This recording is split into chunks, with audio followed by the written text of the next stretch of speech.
김보선 씨가 기생 출신이야. 20대 초반에 기생 씨가 백석이라는 시인을 만나서 실은 그 대원각이 뭐예요? 주로 요즘 같은 그런 술집이 안 되지만 일본 관광객도로고 정객도로고 그런 곳에 대접하던 곳이에요. 그런데 길상사를 받아주십시오 하고 법정 스님하고 김보선 여사하고의 주고받은 대화가 안밥관리가 부처님과 드리는 말씀하고 거의 비슷해요. 받아주십시오. 난 못 받겠어. 이러고 하는 얘기죠. 그래서 제가 여기 겹쳐요. 길상화 보살에게 솔직히 이 얘기를 같이 씁니다. 그러니까 가끔씩 그런 생각을 좀 해볼 필요가 있습니다. 그래서 아마 그 개원식에서 법정 스님 말씀 쪽에서 그랬나 김보선 여사가 그랬나 저기 보이는 저기는 옛날에 가려면 기생들이 옷 갈아입은 곳이다.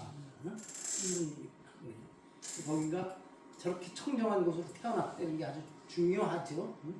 그러니까 그 개원식 날 뭐야 김수환 추기경 이게 그 사람들은 의자에 앉아버려서 바닥에 앉아 있는 게 어색한 사진이 보면 아주 있어요.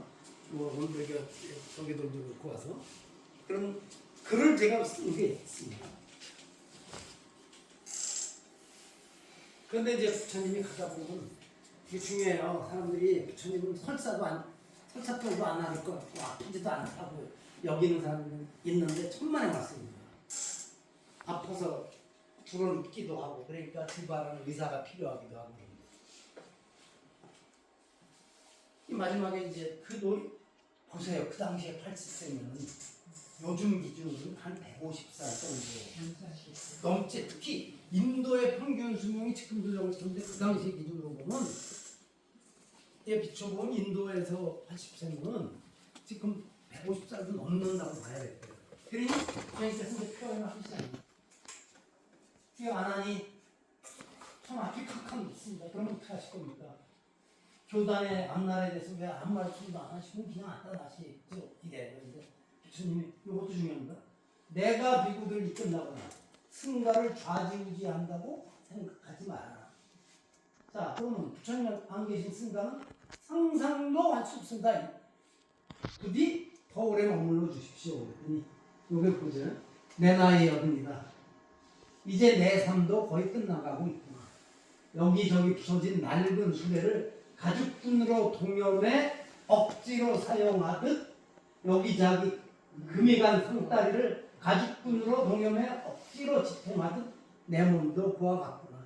그런 날이 실은 저도 올 것이고 어느 날 그럴 거예요. 가죽끈으로 묶어 오는 거지. 자, 그러면서 그대 자신을 등불로 삼고 그대 자신에 의지하라. 법을 등불로 삼고 법에 의지하라. 법을 떠나 다른 것에 매달리지 마라. 저게 이제 마지막 말씀에 들어가는 겁니다. 중간중간 아니고 여기 지금 반말 하시는 분이 있지만 제가 다른 책에서 온경을 하고 있는데 제가 저거 하면 그렇게 안 하죠. 생각하지 마시고 이렇게 하죠. 아나한테도 저는 반말을 안 하셨을 것이라고. 당신의 아들인 나홀라한테도 해방을 안 했을 것이라고 하는 게 제일 부처님 열방을 짚어서 울고 있는 아나입니다. 그러니까 아나입이 그러지 말라. 아나입인지 나이만 생생합니다. 그러면서 이거 있죠. 아주 중요합니다. 내가 멸도한 세상 말하자면 반열반의 등용 비구들 중에 누군가가 이것은 내가 부처님으로부터 직접 들었다. 아니면 많은 장로들에게서 들었다. 여러 비구들에게서 들었다. 어떤 비구들에게서 들었다고 할 것은 그것이 맞는지 아닌지를 꼭 살펴보려는 거예요. 법과 유래, 진리의 가르침과 계율에 의거해서 자세히 살펴서 합당하면 받들고 합당하지 않으면 배척하라고. 아주 중요합니다. 그런 경전의 내용 중에 그런 게 많아요. 흔히 나는 부처님한테 이런 얘기 들었는데 근데 그게 법에 맞지 않으면 사실이 아닌 것이에요. 중요합니다. 자, 아까 말씀드린 내용이에요. 보세요. 춘다에게 이렇게 말하라. 열애께서는 그대가 드린 음식을 마지막으로 드시고 반열반에 드시니 이것은 그대의 공덕이고 그대의 행운입니다. 공양된 음식을 드시고 열애께서 위없는 정등각을 깨달으신 것과 그 음식을 드시고 열애께서 반열반을 하신 이 두 가지 음식은 그 어떤 공양보다도 큰 결실과 이익을 가져다 줍니다. 이로 인해서 쭌다는 행복을 가져다 줄 업을 쌓았고 복을 가져다 줄 업을 쌓았고 명성을 가져다 줄 업을 쌓았고 천상에 떠날 업을 쌓았고 위세를 가질 업을 쌓았습니다 라고 안 한다요. 이렇게 자책감을 없애줘야 된다. 그러니까 쭌다라고 이제 원래적으로 다른 사람들의 욕도 그렇지만 본인이 이제 자책감에 빠질 가능성이 있는 거예요. 그것까지 살펴주시는 겁니다. 아주 생생하게 연결되어 있어요. 문제는. 그러면서 여기까지 중요한 또 그러면 안 한다 그러죠. 부처님 장례는 그렇게 치러요. 그럴 거 아니겠습니까? 아버지한테도 그러잖아요. 요즘 재벌들은 저기잖아요. 세상 뻔한데 이거 호흡기 꽂고 발표를 몇 년 동안 못한 건 왜 그러지? 유산정리 때문에 그러잖아요. 그게 발표되면 이게 유산정리가 이제 됐던 거예요. 근데 이제 장례는 어떻게 치러야 합니까? 하니까 자, 이거는 우바세, 청신사, 남자 신자와 우바이, 청신녀들이 알아서 처리할 것이라고 해요. 이거는 이 수행자들은 이런 일을 하는 게 아니다. 당신은 그럽니다. 그러면서 안 한다고 칭찬해줘요. 아까 말씀드렸었죠. 안 한다는 비구, 비구니, 우바세, 우바이들이 안 한다를 보기만 해도 기뻐하고 안 한다가 설법을 하면 그들은 하나같이 기쁨이 충만하였다. 안 한다가 잘생겼었나 봐요. 그래가지고 참 인기가 좋았다. 그리고 연민심이 있어요. 그러니까 비구니 승가가 가능했던 게 안 한다 덕분이잖아요. 부처님의 그 양모임 들어가서 그랬는데 다른 사람들은 나왔는데 안 한다가 헌뜩 설법을 하죠. 설득을 하죠. 부처님께. 부처님 그러시면 안 된다. 그리고 비구님들한테 가서 법문도 자주 했어요. 그래서 어떤 사건에 한번 휘둘린 적도 있어요. 그러고 조금 전에 말씀드린 거예요. 참나 그 마부한테 규를 따르지 않고 받들지 않고 어떤 벌을 줘라. 그와 더불어 말하지 말고 서로 왕래하지도 말며 그를 가르치지도 말고 일을 시키지도 말라. 지금 아주 무서운 벌이죠. 어디서 저걸 썼죠. 근데 저걸 제가 부처님 당시에도 왕답법 교육 뭐 얼마 전에 카페도 올린 것 같은데 근데 저걸 아무나 쓰면 안 되죠. 함부로 쓰면 큰일 나는 거예요. 그 다음에 아까도 말했죠. 내가 떠난 뒤에는 법과 율이 그대들의 스승이다. 서로 화합하여 예의와 법도를 따르도록 하라. 지금 이제 부처님의 일생이 이렇게 가는 겁니다. 근데 요거 이제 열반상을 또 다른 곳에 이렇게 찾아본 거예요. 금강 역사도 슬퍼서 막 저거 하는 장면들이 나와요. 그런데 여기서 또 중요한 게 나와요. 마지막 제자라는 수박가라고 하는 사람이 당시 기록에는 경전에는 대기 10자라고 그래요. 이 사람이 수시나가를 지나가다가 부처님께서 곧 열반에 드신다는 나도 한번 뵙고 싶다고 찾아와요. 근데 막 가로막는 거예요. 무슨 소리냐 지금 부처님께서 마지막 열반에 드시려고 하는데 그러니까 부처님께서 안 하는 거 왜 시끄러우냐. 아니 어떤 사람이 막지 마라. 들어오게 해라. 이래요. 저것도 아주 특히 전법 호교에서는 아주 중요한 메시지를 우리한테 주고 있는 겁니다. 마지막 순간까지도 그래요. 그래서 부처님의 제자가 돼. 마지막 결국 그 사람은 바로 세상을 떠나게 됩니다. 근데 당신 떠나는 순간까지도 중생제도의 일을 놓치지 않으시는 거예요. 이게 지금 우리 제가 말하자면 소위 큰 스님이라는 분들도 아주 배워야 되는 얘기죠. 그래서 부처님의 다비탑을 하는데 부처님께서 그러세요. 다비는 어떻게 해야 되느냐 그러면 이제 전륜성황에 준해서 하라는데 그 경전에 보면 그럼 뭐 관을 어떻게 쌓고 또 뭐로 하고 그랬는데 제 생각에는 그런 후대에만 넣어지는 것 같아요. 부처님은 무슨 이렇게 말하자면 화려한 절차를 밟은 다비를 원하지 않으셨을 것이라 했는데 우리가 위대한 분은 성인은 그렇게 또 모시고 싶은 게 있잖아요. 그래서 그런 장면들이 나옵니다. 그러고 싸움이 벌어져요. 부처님들이 다 합의를 해드리고 난 다음에 서로 사리를 차지하겠다. 뭐라고 그래?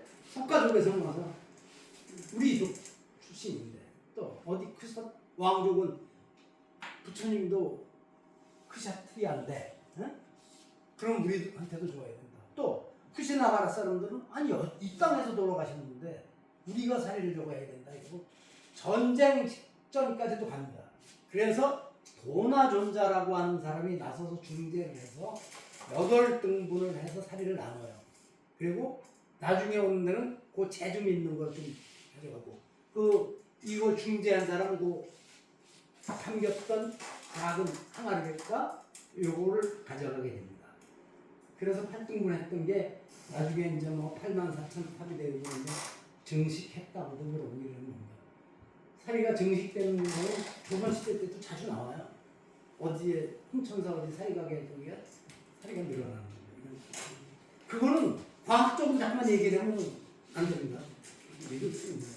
중국 사신들이 오면 조선 왕실에 와서 살이 난다고 해요.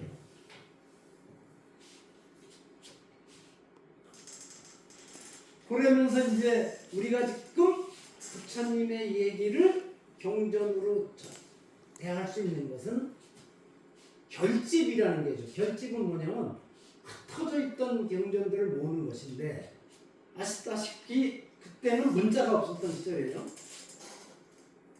외워서 전해지는 겁니다. 칠엽불이라는 데서 수백 명이 모여서 경전을 결집한다고 그래요. 근데 그때는 이제 아직 문자로 쓴 건 아닌데 외워서 하는데 저걸 누가 하느냐? 부처님을 가장 많이 모신 분이 누구야? 아난이잖아. 아난 25년. 그 이제 아난에게 이제 여기서 부처님 어디서 무슨 일이 있었냐 이걸 해달라 이렇게 처음에 가서 그랬는 하여튼 안 된다. 아난은 스스로 깨닫지 못했다. 그리고 아난은 3가지 큰 잘못이 있다. 그 중에는 요즘 우리 기준으로는 맞지 않지만 왜 비구니 출가를 부처님께 설득해서 하게 했느냐. 또 부처님께서 말하자면 내가 세대보면 세상 떠날 거라는 신호를 보냈는데 왜 그걸 못 알아채고 부처님을 설득해서 더 오래 계시도록 하지 않았느냐. 또 한 가지는요. 부처님 열반하시고서 왜 눈물을 흘려가지고 눈물 자국을 나게 했느냐. 응? 이런 요즘 기준으로는 말도 안 되는 트집이죠. 그런데 거기서 또 아주 멋진 장면이 있습니다. 이 결집을 하려면 아난이 없으면 안 되는 거예요. 그러면서 그렇게 했는데 아난이 뭐라 그러면 자, 실은 그런 잘못을 하지는 않았습니다. 그런데 여러분께서 내가 그렇게 잘못했다 그러시니 자, 잘못했다고 제가 인정하겠습니다. 잘못했습니다. 그래. 그래서 아주 중요한 거라고 제가 그러는 거예요. 그죠? 다른 사람들 제가 글 쓰는 우리가 그런 게 필요하다. 말하자면 대통령이 또 누가 저가면 맞아. 나는 그렇게 안 한 것 같은데 모두가 그렇게 믿습니까? 그럼 저 잘못했습니다. 하면 되는데 안 하는 거예요. 안 하는 그렇게 인정했어요. 그래서 하나님 깨닫고 머리에 외웠던 거 우리가 경전 읽으면 여시아문 하죠. 일시불 제사위국 뭐 이렇게 나가. 여시아문 요거를 이와 같이 흔히 내가 들었다 그랬는데 내가 들었다 그러면 안 됩니다. 제가 들었습니다. 안 한 얘기하는 거예요. 지금 대중들을 수백 명 대중들한테 얘기했는데 안 하니 반말하나요? 안 하죠. 제가 이렇게 들었습니다. 부처님께서 어디에서 이렇게 말씀하십니다. 꼭 그렇게 나와요. 구체적인 장소는 나오고 있는데 때는 안 나오는 게 한때예요. 부처님께서 어디 계시지? 하나님 존대하다 이렇게 말씀하시죠. 제가 이와 같이 들었습니다. 근데 그게 부전해서 될 수 있을까? 가능한 거예요. 옛날엔 부전으로 전승되던 저기들은 그렇게 전승이 돼요. 그래서 저걸 또 보면 되게 부전하기 좋은 문율에 맞는 들으면 그렇게 되는 거예요. 그러다가 나중에 남은 ip사귀에다 기록해서 그걸 폐역경이라고 합니다. 가끔 보면 인도에서 폐역경을 구해왔다 이런 경우도 있어요. 근데 이 굴 가보니까 몇백 명이 들어갔더니 아니더라고요. 90년대에 가봤는데 그리고 저기서 촛불을 켜놓고 어떻게 저렇게 했을까 하는 건 그냥 현대적인 의무는 부모 봅니다. 이게 1차 결집, 2차 결집, 3차 결집 쭉 있어요. 그리고 미얀마에서는 6차 결집이라고 자기들이 그러는 것 중에 하나가 미얀마는 과거에 경전을 돌에다 다 새겨놓은 적이 있었어요. 파리어 경전을. 그래가지고 스리랑카 이 남방 거기서 그런 것들이 사라졌을 때 이것으로 해서 또 다시 복원을 되고 이런 게 있어서 그건 중요합니다. 그래서 자기네들은 뭐 제 5차 결집이나 6차 결집이라고 얘기를 합니다. 그러면 우리 고려시대 때 8만 대장경 조국도 아주 중요한 결집에 들어가는 거죠. 그것에 바탕이 돼서 세계에서 가장 지금 크다고 하는 일본의 신수대장경이 그래서 나오는 겁니다. 그렇게 역할이 중요합니다. 당시에 의도했던 게 아닌데 나중에는 큰 역할을 하는 거예요. 그런데 묘해요. 아가섭과 아나는 어디 가든지 이렇게 양쪽으로 배치가 되어 있습니다. 작년에 저기 어디야 저 실크로드 갔을 때 그런 장면이 나왔죠. 근데 묘한 갈등이 있었던 사이예요. 아가섭이 실은 아나를 매우 질투했습니다. 그래서 나중에 마하가섭이 그 저기 결집에 참여 못 시킨다고 그랬던 거예요. 근데 한편으로는 세상 모든 데는 저런 관계가 좀 있어야 됩니다. 그래서 부처님 교단이 이루어졌을지도 모르겠어요. 아 근데 그 얘기를 안 해보면 맞네. 아까 아사지 비구 얘기를 나중에 말씀드린다고 했는데 아사지 비구가 왜 중요하냐면 딱 한 번인가 등장을 해요. 아사지 비구가 우리 부처님 때 처음에 와서 5 비구라고 해서 그랬지. 아사지 비구가 탁발을 나갔는데 걸어가고 이랬는데 저런 사람이 있나 싶은 거예요. 어떤 두 젊은이가 보니까 그 부잣집에 아들들 둘이 아주 친한 사람들이 있었어요. 우리 진짜 스승을 혹시라도 네가 먼저 스승을 찾으면 나한테 알려주고 내가 먼저 어디서 그런 훌륭한 스승을 만나면 내가 알려주마 이랬어. 내가 지금 이름이 있는데 난 보니까 아사지 비구가 탁발을 걸어가는데 걷는 모습만 봐도 좀 훌륭하구나. 따라갑니다. 그러면서 그대는 누구의 제자인데 저는 부처님의 제자입니다. 그러면 그분은 그 부처님은 무엇을 가르치세요? 그러니까 나는 아직 보다 깊이는 모릅니다만 그러면서 태어나는 것은 뭐 사라지고 이제 이런 말씀이죠. 그러니까 이 사람이 나도 부처님을 뵙고 싶다. 그러면 오늘 밤에 가야 되겠다. 그리고 이제 기뻐가지고 집에 갔으니 환희에 차서 이러니까 도란 친구고 너 무슨 일이 생겨서 이렇게 활짝 웃고 있느냐 그렇게 좋아하느냐 그러니까 이런 분이 계시단다. 우리 뵈러 가자. 그리고 갔던 사람들 둘이 부처님께서 가장 아끼는 두 제자가 된 겁니다. 가섭과 사리불이. 그래서 부처님께서 원래 나는 누굴 더 아낀다는 소리 안 하시는데 그 둘은 교단의 기둥이라고 그래요. 두 기둥. 그렇게 해서 두 기둥이 태어나거든요. 그러니까 저는 아사지 비구의 역할이 그렇게 중요하다. 근데 아사지가 이 두 사람을 출가시키게 유도할 수 있겠던 건 뭐예요? 지식이 많아서도 아니잖아요. 뭐죠? 환한 얼굴이에요. 어? 그래서 이거 화안애어라고 얘기를 했잖아요. 얼굴이 온화하고 말이 아주 부드럽고 이러는 게 큰 역할을 합니다. 우리가 전법 포교라고 하는 것이 지금 그런 때가 많습니다. 제가 공무원 할 적에 감리교 신학대학을 다녔다가 불교를 저거 하고 그러면서 신학대학은 그만두고 공무원을 했는데 물론 지금도 아주 독실한 기독교인이지만 그 친구가 불교책을 그렇게 많이 봐요. 전교의 사찰순례를 다녀. 근데 저보고 그랬는데 동마님 제가요 불교를 어떻게 해야 되냐면 군대를 갔는데 자기는 어쨌든 대학을 다니다가 이제 군대를 가 있는데 거기에 동료 병사 하나가 사람이 일도 잘하지만 자기의 일뿐만 아니라 자기가 일을 하고 다른 동료 것도 해주더래요. 도와주고. 그래서 저 사람이 왜 저렇게 저런 게 있을까? 타고난 성품 때문일까 문제야. 얘기를 나누다 보니까 어머님이 스님이라 그러더라고요. 그러니까 불교인들이 이렇구나 이 사람은 그렇게 본 거야. 그러니까 우리가 불교인이 어디 가서 보여주는 그 태도와 이런 것들이 말 하나하나가 그런 역할을 한다는 것을 마사지 비구가 실제 사례로 보이는 겁니다. 교단의 두 기둥이 출발하게 되는 것을 마사지 비구에 그냥 거기 경전에 보면 그래 걸어가는 모습도 어떻게 이렇게 나와요. 따라가고 싶은 거예요. 그런 순간이 있을 겁니다. 살다 보면 어떤 때는 전체에서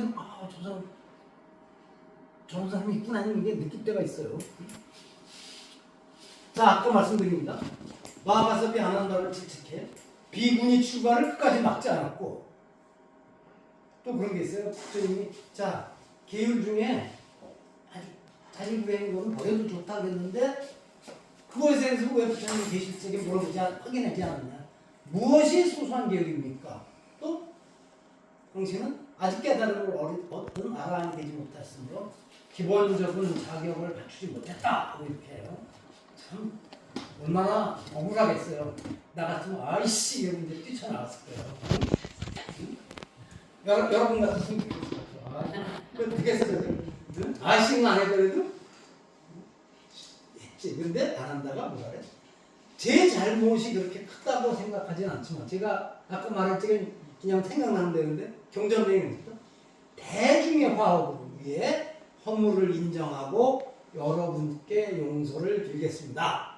안한존자는 대중들에게 이렇게 말하고 제와가 이와 같이 들었습니다. 여시암이라며 암송을 시작합니다. 그렇게 해서 우리가 이 한 대장경을 만나게 되는 것이고 물론 대장경은 나중에 만들어지기도 또 하는 거예요. 그것도 잘못이라고 그러면 안 되는 거예요. 시대가 바뀌고 장소가 바뀌면 거기에 맞는 경전이 또 만들어지기도 하는 겁니다. 새로운 물류가 태어나기도 하는 것이고 그래서 교단이 없으면 이게 유지가 안 되잖아요. 교단이 탄생하는 건 뭐야? 아까 보여드렸던 적이잖아. 마가다국에 이제 빈비사랑이 보시는 중림정사. 그 다음에 중요한 사찰이 또 어디야?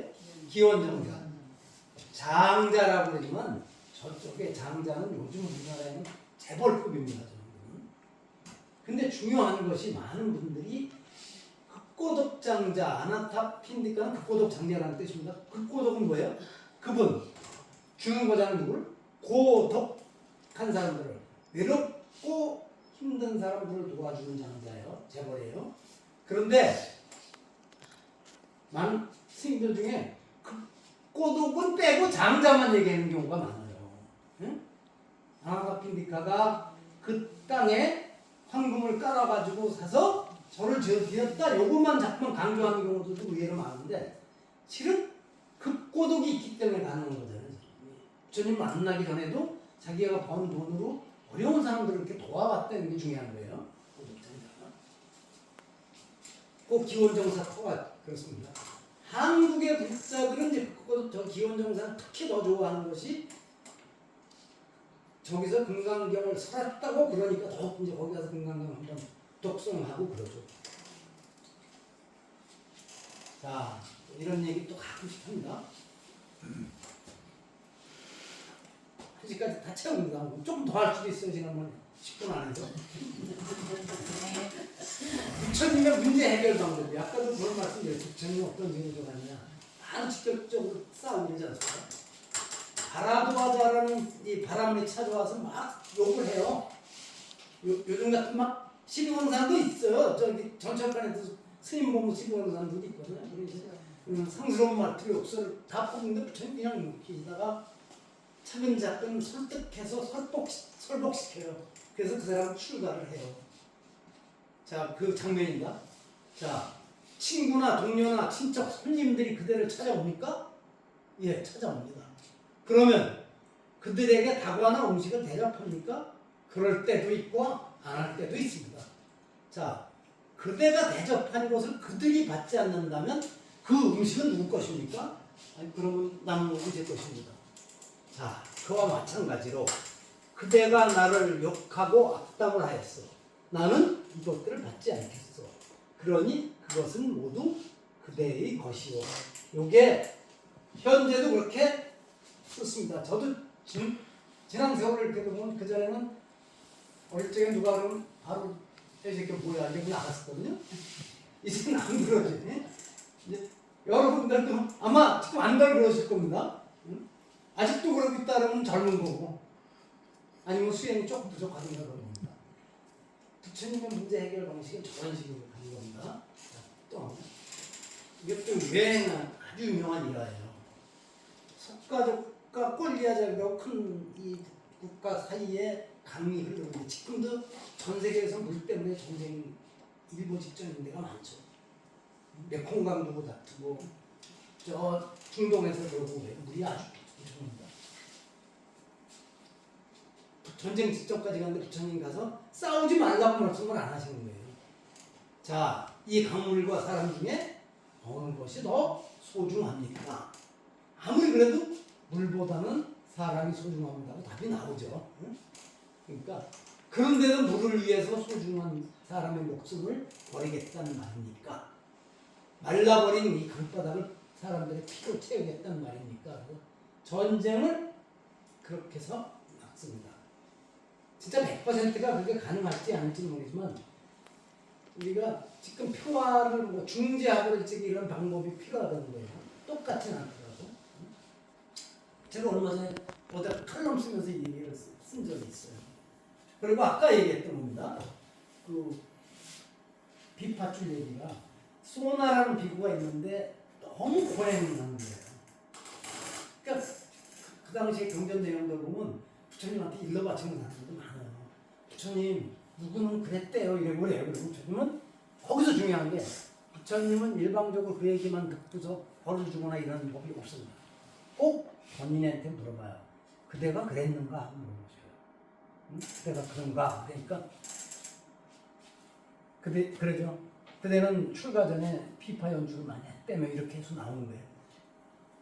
조율이 잘 될 때 소리가 잘 나지 않느냐 그러면서 소나에게 묻는데 지나치게 열심히 정진하면 들뜨게 되고 지나치게 느슨하게 정진하면 나태해지게 마련이니 정진할 때에도 적절한 선을 지키라고 그러는 거예요. 물론 적절한 선은 사람마다 다르겠죠. 저의 적절한 선이 있을 것이고 스님의 적절한 선이 있을 것이고 수행 과정에서 여러분들마다 다를 거니까 모두에게 똑같이 적용하면 됩니다.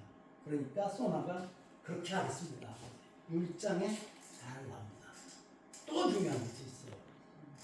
저것도 절에를 지고 다니는 사람들은 많이 합니다. 코삼비 비구 사건이 없어요. 어떤 데는 카우삼비라고 부르는데 어느 날 스님들끼리 싸웠어요. 근데 지금 싸우는 게 보면 큰 거 가지고 싸우지 않습니다. 저 사람 말이야. 너는 나갔다 또 왔으면 자기가 거기 발수 있고 이러는 물을 썼으면 또 떠다나야지 왜 안 떠다나? 뭐 이런 거 가지고 싸워요. 또 어떤 때는 계율이 중요하냐, 이 명상 이게 중요하냐고 가지고 또 싸워요. 그래가지고 대판 싸움이 벌어져서 서로 이제 원수지간 같이 된 거예요. 부처님이 그러지들 말으라고 달랬는데도 안 돼. 그러니까 부처님이 도저히 안 돼서 당신 혼자 길을 떠납니다. 심지어는 떠나기 직전에 야단치는데 부처님 이해에 관여하지 마십시오 이래요. 그 입장이 그대로 나옵니다. 제가 그랬지. 요즘 말로는 그런 거야. 아니 아버지 우리 일에 참견하지 마시오. 이런 식까지 가요. 그래가지고 부처님 혼자 떠나셔요. 혼자 떠나셔서 숲에서 혼자 계십니다. 근데 거기서 어느 코끼리 대장이 거기서 저거에서 외롭게 와서 코끼리가 와서 이제 부처님하고 그러는데 부처님이 당신도 그렇구나 이러면서 하는 얘기가 아주 적나라하게 있는데 이렇습니다. 그러니까 거기 신도들이 자 이 사람들이 우리 엄청나게 해서 부처님이 떠나시겠다. 그러면서 뭐라고요? 우리들은 앞으로 이 비구들을 만나도 절을 하지 말고 합장 예를 갖추지 말고 공양을 올리지 말고 우리를 찾아와도 벌식물 주지 말자. 이렇게 이제 했어요. 결의를 가졌어. 그러니까 거기 비구들이 양쪽으로 흩어진 비구들이 살 수가 없는 거예요. 제가 친구들이 똘똘 뭉쳐서 벌칙을 나가도 탁발을 나가도 안 주고 그러니까 나중에 자 우리 이러지 말고 양쪽이 만나가지고 우리 부처님께 가서 세존께 가서 잘못했다는 문제를 해결하도록 합시다. 이래서 해결이 됐습니다. 그래서 가끔 그 전에 98년 뭐 이렇게 저기 조계종 싸움들 벌어지면 그 제가자들이 저런 얘기를 많이 해요. 우리도 코삼비식으로 뭐 붙잡 내지 맙시다 이런 얘기도 하고 그래요. 근데 저도 한번 글 썼는데 그렇게 보면 코삼비식 해법이 필요할 때가 있습니다. 집에서도 그렇습니다. 집에서도. 저건 밥을 주지 않는데. 근데 요즘은 밥 안 줘도 무슨 그 다음에 또 한 가지.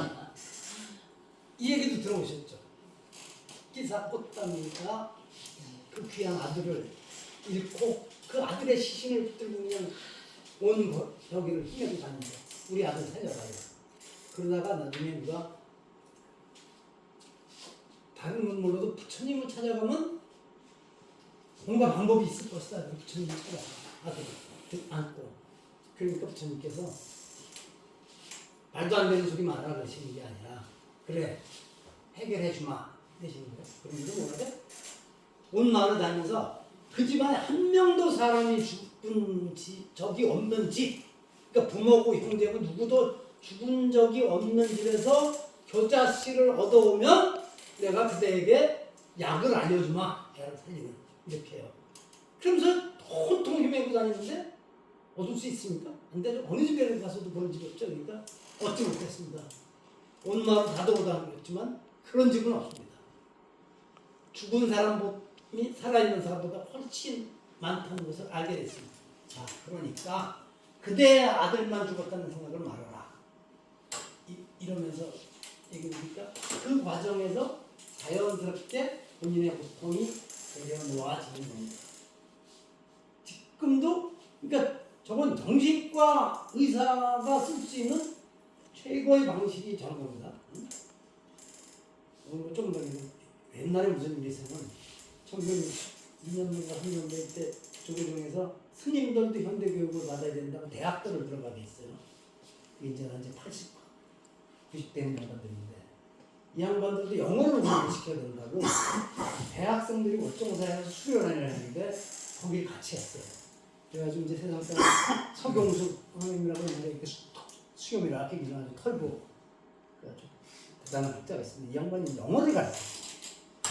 근데 영어를 가르치는데 영어를 어떤 식으로 하려고 하면 막 영어를 하면 스님들 좀 뭘 영어를 그렇게 해요. 그냥 그런 게 똑같은 게 옛날에 신채호 선생님도 그랬다는데 이광수한테 영어를 배우는데 저거 하면서 선생님 그렇게 하면 안 되니까 야 이 사람아 뭘 그래 저기 맹자와 이러듯이 아이가 고우하니 누가 코마더라 이러면 안 되냐 이러는 거야. 근데 스님들이 60년대 또 그랬어요. 월정사에서.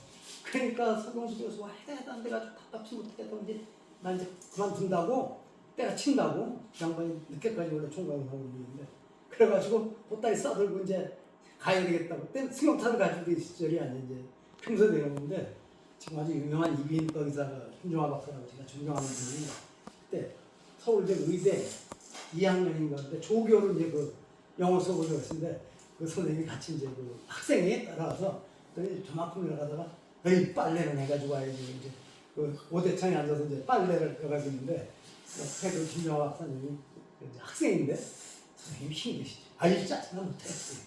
아유 힘드실 거예요. 저 같으면 정말 못하겠네요. 그러면서 같이 한참 빨래를 하다 보니까 화가 다 터진 거야.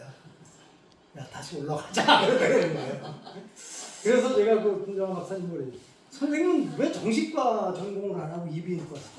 그전에 내가 정신과를 지원을 했는데 그의 서울대학에서 레지던트에서 정신과를 한 명도 안 뽑았대. 그래서 당신이 이비인후과 그러니까 상담. 그러니까 이런 방법이에요. 저는 그렇습니다. 어떤 사람들 가서 하루 내가 해결해 준다고 생각하면 얘기 안 돼. 그렇게 얘기를 풀어줍니다. 부처님한테서 배울 게 이렇게 많습니다. 저것도 잘 알죠. 저건 무슨 장면일 것 같아요? 왼쪽 위에. 무슨 장면일까요? 앙굴리마라. 수백 명을 이게 원래 이제 스승을 잘못 만났고 스승의 부인이 이 사람을 말하자면 그 유혹해 나가려고 했으니까 이제 그 스승이 여기서 1000명을 죽여가지고 그거다 팔찌를 뭐 목걸이를 해라. 마지막으로 부처님을 죽이겠다고 저렇게 달려가고 있는 거예요. 그런데 거기를 절복시키죠. 그래서 앙구리마라도 출가 수행자가 되는데 실은 그랬는데도 사람들한테 맞아 죽게 되지만 그걸 자기가 그냥 그럴 수밖에 없다 받아들이는 거예요. 근데 그 앙구리마라도 절복시키는 힘이 부처님은 모르겠죠. 말을 세게 하고 무슨 큰 소리도 세게 하고 이렇게 절복시키고 그런 장면이 이 칼을 들고 이렇게 멈춰라 그랬는데 부처님은 멈춰 있는데도 안구리마라가 아무리 쫓아와도 안 되는 거야. 똑같은 거리가 있는 거야. 그러면서 왜 멈추는데 안 멈추느냐 하니까 나는 멈추고 있다. 내가 멈추지 못하고 있다. 너의 탐욕이 멈추지 못하고 있다. 분노가 멈추지 못하고 있다. 이런 거가 있습니다. 저 옆에 조각 보면 아주 그 칼을 들고 이렇게 짜증난 장면이 나오죠. 절복하는 장면입니다. 이런 게 앞으로 어디 가서 좀 벽화나 이런 거 보면 그런 장면이 떠올라야 되는 거예요. 또 한 가지가 아주 중요합니다. 저도 저경전 유전도 많이 인용하는데 부처님을 갖다가 지금도 인도에 신분들도 아직도 저거 하잖아요. 이제는 불가촉 천민 출신이 수상도 오르기도 하고 뭐 중앙은행 총재도 하고 초대 법무장관 안벨카르도 불가촉 천민 출신이지만 똥을 푸는 주원군 똥을 푸는데 어느 날 똥을 푸는 그 미디라는 선조가다가 이게 똥을 엎어졌는데 부처님 옷에도 묻고 그랬어요. 이게 어쩔 줄 몰라 하는 거예요. 그렇지 않겠어? 그런데 부처님께서 오히려 자 그대는 세상을 깨끗하게 하는 사람이다. 자 그러지 말고 내 손을 잡아라. 그래요. 감히 못 잡아. 근데 그 사람은 이렇게 해서 안안 보고 깨끗이 목욕시켜서 요즘 같은 법복을 입혀라. 상 제자가 됩니다. 가장 최하층 똥 푸는 사람은 이렇게 있는 거예요. 제가 요것도 참 잘 써놓습니다. 우리가 과연 똥을 있는가요? 그 다음은 또 교만한 바람한테는 어떻게 하는데 박행을 하면은 누구나 이렇게 그러면서 나는 출생을 묻지 않는다. 그 경전에 저거 보면 우리 같으면 뭐죠? 한강물이고 무등강물이고 다 바다로 들어가면 하나의 물이 되듯이 이렇게 말씀하시는 게 있어요. 그리고 출신이 바라문이었던 뭐였던 그거 중요한 것이고 출생을 묻지 않고 지금 다만 행위가 어떠냐에 따라서 바라문일 수도 있고 이렇다는 말씀인데 행위가 중요하다는 얘기를 하시는 겁니다. 그런데 우리도 지금 뭐 출신 이런 것들 하는 경우는 있지만 중요합니다. 그래서 부처님 얘기들을 들으면은 오늘날의 문제를 얘기할 적에도 좋아요. 자, 그리고 이제 대화답다 문제인데 대화답다가 사춘기인데 계속 경전이 안 좋게 나와요. 근데 꼭 그러냐 하고 중경 학자가 아주 잘 설득해서 악의를 만들어내는 것도 있어요.